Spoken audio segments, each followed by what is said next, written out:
écoutez le podcast du Centre de ressources pour les familles militaires de Valcartier.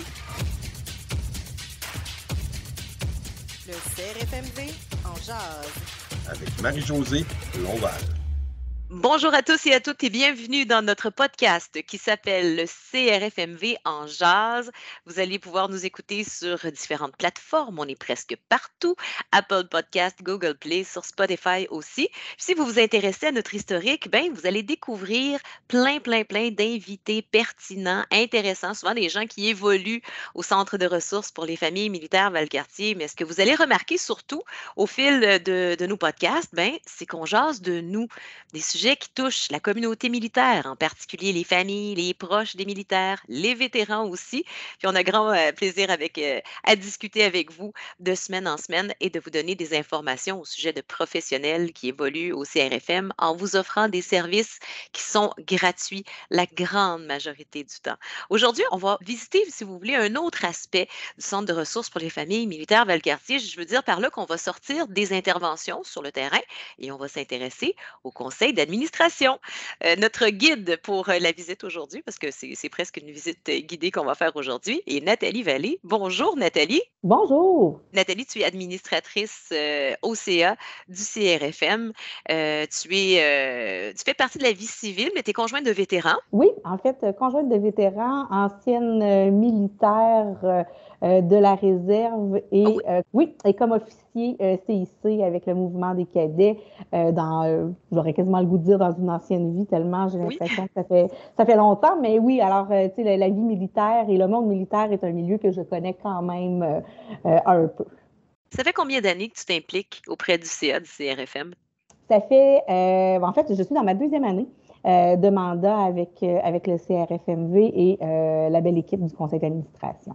Nathalie, quel est ton parcours professionnel? En fait, moi, j'ai un parcours un peu atypique, mais je suis présentement vice-présidente communication corporative chez Paradigme Stratégie, donc firme qui accompagne au quotidien des clients qui ont besoin de travailler avec nous au niveau du conseil en positionnement stratégique, notamment en communication publique aussi et en relations gouvernementales. Quand vous étiez dans l'armée de réserve, est-ce que votre travail était aussi dans le domaine des communications à ce moment-là? Ben non, même pas. Okay. J'étais tout bonnement, en fait, comme beaucoup de mes amis à ce moment-là, soldat dans l'infanterie, alors avec un bataillon du Royal 22e Régiment. Puis souvent, ceux qui sont réservistes ont aussi un métier au civil, puis ça non plus, c'était pas dans les coms ou dans la... Non, c'était vraiment une étape de ma vie entre, en fait, au début, avant même la carrière, j'aurais le goût de dire, à la fin de l'école secondaire, cégep. Donc, vraiment un travail pour moi qui représentait du temps partiel, qui représentait un travail comme les jeunes en ont présentement, mais qui me permettait, moi, de me dépasser, d'aller dans des zones où j'avais pas pensé à aller et qui me donnait vraiment beaucoup de satisfaction, de valorisation personnelle. On parle souvent des gens qui font partie d'un conseil d'administration. C'est justement, comme vous m'expliquez, c'est des gens qui ont beaucoup de vécu, des gens qui ont passé par 1000 vies. Hein, quand on a l'impression qu'on fait référence à une ancienne vie, quand on parle de notre début de carrière, c'est qu'on a passé beaucoup d'étapes puis qu'on a franchi beaucoup de carrières ou vu beaucoup d'horizons. Qu'est-ce qui vous a emmené vers le CA du CRFM? Plein de choses. Hein? C'est comme une convergence de plein d'événements ou plein de situations. Moi, ça fait partie de ce que j'ai développé au fil des années. Je pense que j'ai une certaine expérience. Je pense que j'ai des acquis que j'aime, ma foi, vraiment beaucoup partager. Donc, déjà, tu sais, l'appel de conseil d'administration, pour moi, me parle. Je suis sur d'autres conseils d'administration aussi où j'ai un rôle d'administratrice. Évidemment, quand on m'a approché en me disant qu'il y avait possiblement un poste disponible au CA du CRFMV, là, c'est la fibre nostalgique qui a parlé aussi, là, en plus de celle de l'engagement que je veux faire et que je veux donner. J'ai été officier cadet à Valcartier. J'ai travaillé avec les intervenants du Centre de la famille à certaines occasions, avec mes cadets jadis. Donc, il y avait quelque chose là pour moi là, qui était très, très, très parlant. Ben là, rajoutons à ça que Paradigme, la firme pour laquelle je travaille, a aussi eu des mandats d'accompagnement du CRFMV il y a quelques années. Donc, ça faisait juste être plusieurs éléments qui bâtissaient la maison de mon implication au CRFMV. Et ben voilà, me voilà membre depuis 2 ans maintenant. Là, vous dites que vous vous impliquez dans plusieurs conseils d'administration. Combien d'heures donnez-vous à chacun des conseils d'administration dans lesquels vous vous impliquez? Et là, je me dis comment Nathalie fait pour bien dispatcher son emploi du temps, si vous me permettez l'expression. Ben moi, j'aurais le goût de dire que c'est les gens qui sont occupés qui s'occupent le plus. C'est vrai? C'est comme ça. Ben moi, ça demeure une priorité pour vrai. Donc, je trouve le temps. C'est très variable, puis ça a l'air pire que c'est pour vrai. Puis là, tu sais, quand je dis plein, je ne suis pas sur 50 CA, je suis sur 2 autres CA en plus du CRFMV. Et tu sais, pour chacun, c'est l'équivalent de quelques heures par mois en rencontre de CA sur l'heure du dîner pour certains, en fin de journée, début de soirée pour d'autres, avec quelques comités à gauche, à droite, parce que ben moi, j'ai une expertise en communication, en positionnement, et si je peux faire profiter l'équipe avec laquelle je travaille de cette connaissance-là, de cette expertise-là, pour amener l'organisation avec laquelle je m'implique vers cet aspect-là, ben, je vais le faire avec plaisir aussi. Donc, je m'implique sur certains comités, mais on parle pas de jamais de 50 heures par mois. Là, on n'est pas dans ces horizons-là. Moi, en fait, je calcule et j'estime à peu près, pour le CRFMV, 3, 4, 5 heures par mois. Puis évidemment, il y a des mois qui sont un petit peu plus demandants. C'est sûr que la période du temps des fêtes, la période estivale sont des moments où on est moins sollicité. OK. Et puis c'est correct aussi. Donc, tu sais, l'implication est assez bien répartie au fil du temps. Les CA sur lesquels je suis, comme celui du CRFMV, ont pris le virage aussi numérique, que ce soit les visioconférences et les séances du conseil d'administration par Zoom, Meet ou peu importe la plateforme numérique qu'on utilise. Ce qui facilite, mine de rien, aussi le temps, parce que, bon, là, il n'y a pas de déplacement, on peut être installé à la maison avec la famille qui n'est pas loin et revenir à la famille rapidement après une séance de conseil d'administration. Moi, c'est des éléments qui me plaisent quand même pas pire dans la notion d'implication. Moi, je travaille de mon bureau aussi, je suis toujours avec mes courriels.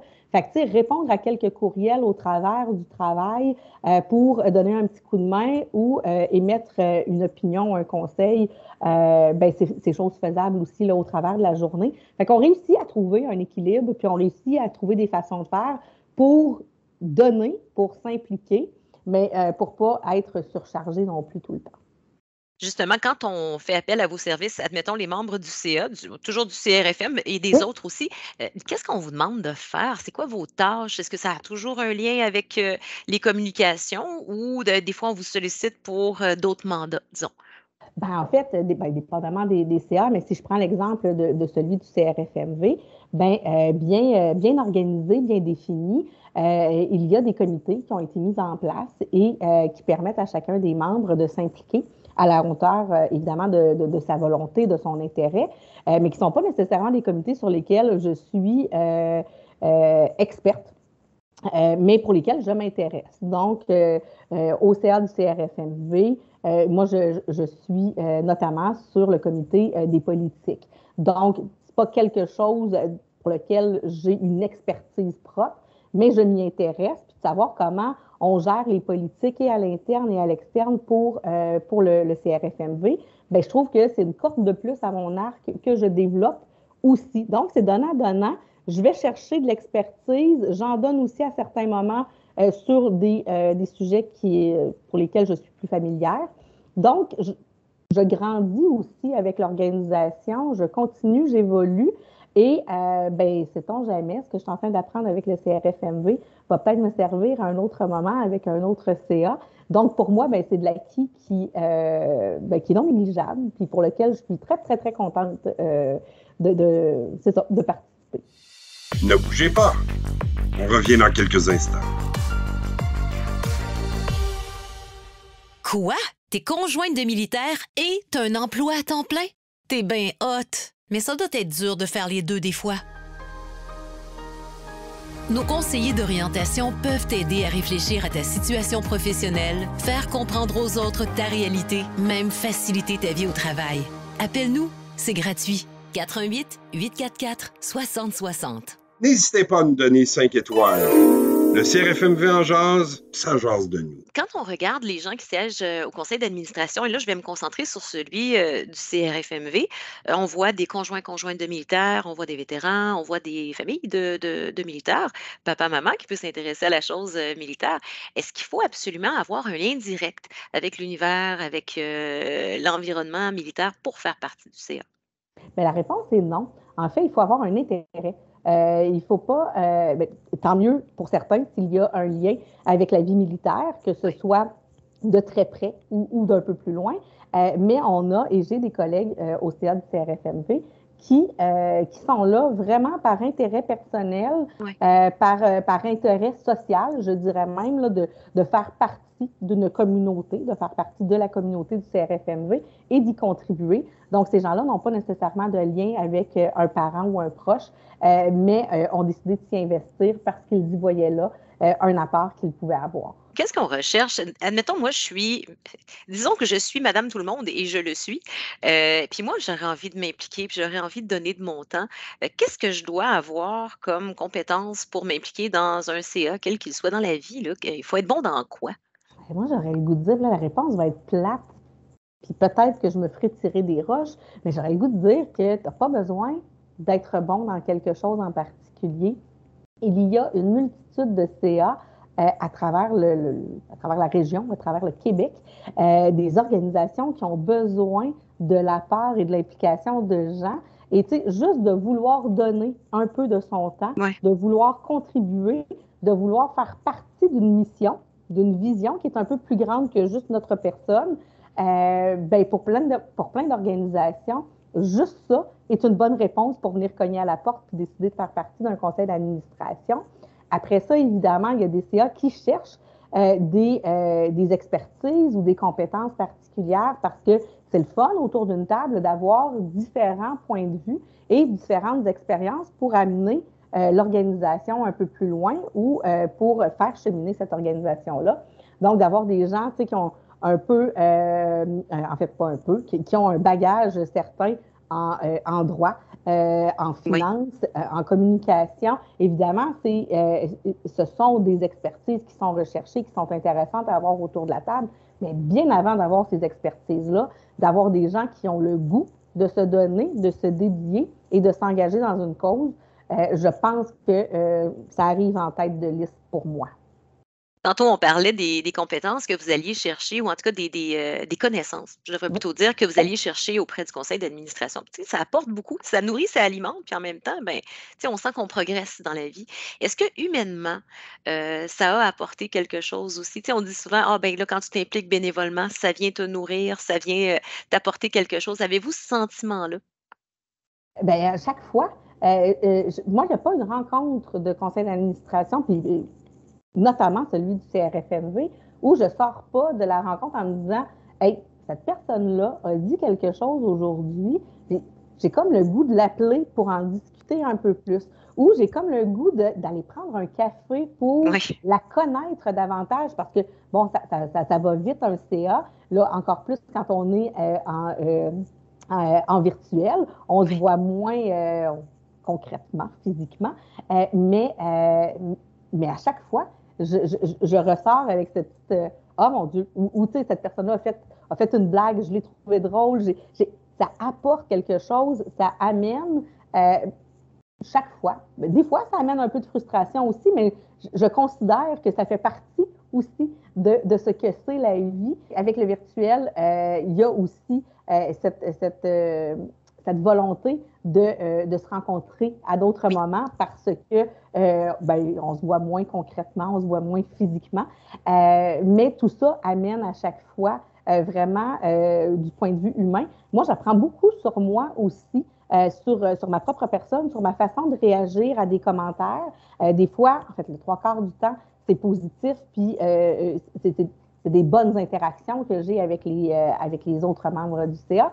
Il y a des fois où il peut y avoir des frustrations de mon propos n'a pas été bien compris ou je ne l'ai pas amené de la bonne façon.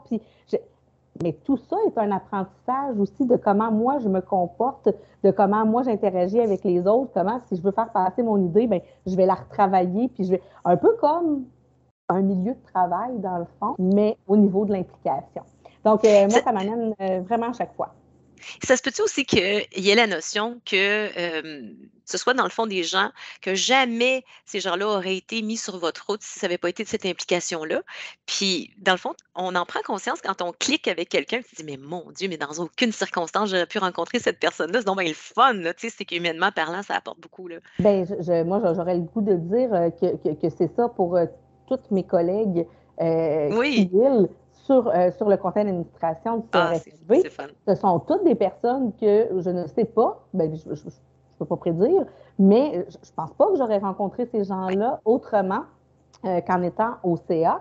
Et, tu sais, elles sont des belles découvertes chaque fois qu'elles amènent un propos, chaque fois qu'elles amènent leur opinion. Je fais, ah mon Dieu, moi j'ai toute cette intelligence-là, et émotionnelle et intellectuelle autour de moi.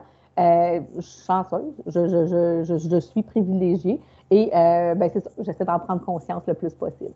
Puis aussi, on dit que s'impliquer dans un CA particulièrement, c'est qu'on sollicite des personnes qui ont des talents, qui ont des connaissances, même si on disait là, tantôt que dans le fond, toute connaissance ou talent peut être utile, mais que principalement, c'est pour faire la différence dans son milieu. Quelle différence vous sentez que vous faites dans le milieu de la communauté militaire en faisant partie du CA, du CRFM? Je pense que juste de démontrer un intérêt plus grand que « Ah oui, j'en ai entendu parler, puis je sais qu'est-ce que c'est ».